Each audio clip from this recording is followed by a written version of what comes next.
Good afternoon, ladies and gentlemen, and welcome to the very first edition of Brian's Vile Gourmet. Many of my Facebook friends have enjoyed the gelatinized and otherwise dreadful recipes that I like to share, and so I thought, well, what the hell, Maud? I'll just make one. And for our introductory episode, I've decided to go for Watergate Salad. It's a classic. It involves pistachio pudding. Now, when it was introduced in the 70s, I expect pistachio seemed quite sophisticated when all you're used to is butterscotch and vanilla and chocolate. But perhaps the real hook, the selling feature of this recipe is probably its unusual name. I don't know why it's called that, and apparently no one else does either, but I understand that in the 70s there was a spate of satirically named dishes and recipes, things like G. Gordon Liddy's clam up chowder. I can only imagine how that tasted. Anyway, without further ado, I will get on to producing this luscious concoction that has the color, consistency, and possibly even the taste of the results of a nasty chest cold. Cheers.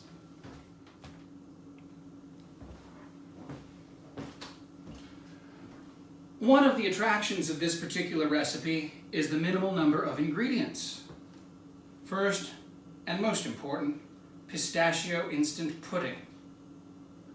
Delightfully green. I think my bathroom matches. Chopped nuts. Pecans are traditional. Use the nut of your choosing. Marshmallow. Miniature. I decided to step up to name brand because, well, they need the money. They've got yachts to pay for and lawsuits to settle and mistresses to buy jewelry for. So again, don't neglect your corporate benefactors. Give them all your money. Pineapple, crushed, 1 can of, and I don't want you substituting anything even remotely like fresh pineapple. The entire essence of the dish is tropical fruit that's been boiled to death and entombed in a can. You know, I keep my fallout shelter stocked. You should too. And preparation couldn't be simpler. We're going to just remove all of these things from their encapsulation and combine them.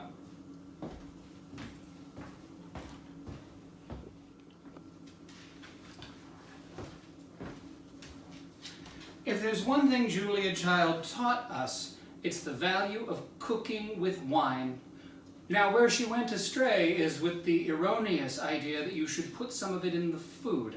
That, my dears, is wasteful. But anyway, back to some real cooking.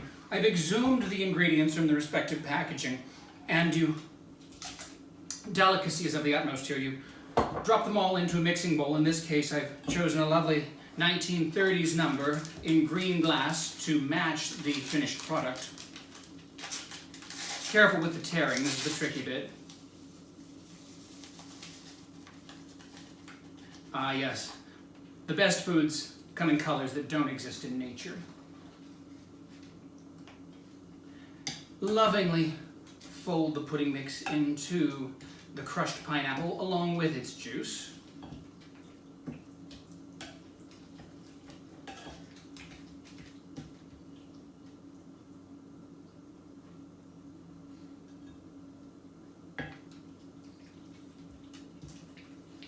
Make sure it's well combined. You want to make sure that there are no traces of the natural fruit left. Should just be sort of fibrous. Good handful, crushing as you dump them in. Marshmallows.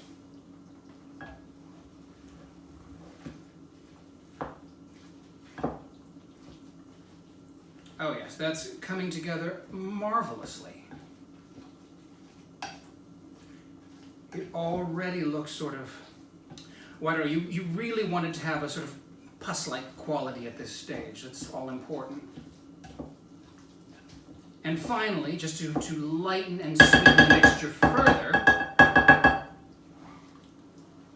thawed whipped topping. It's very important that it be thawed. You don't want little frosting cubes floating about in it. Oh yes.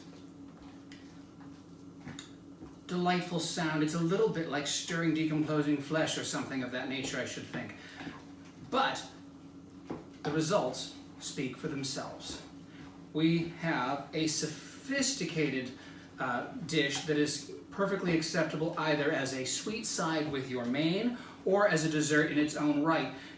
You should really serve this in your finest Tupperware, topped with a maraschino cherry half. And none of those nasty natural ones. I want it FD&C red, number 4 and number 5.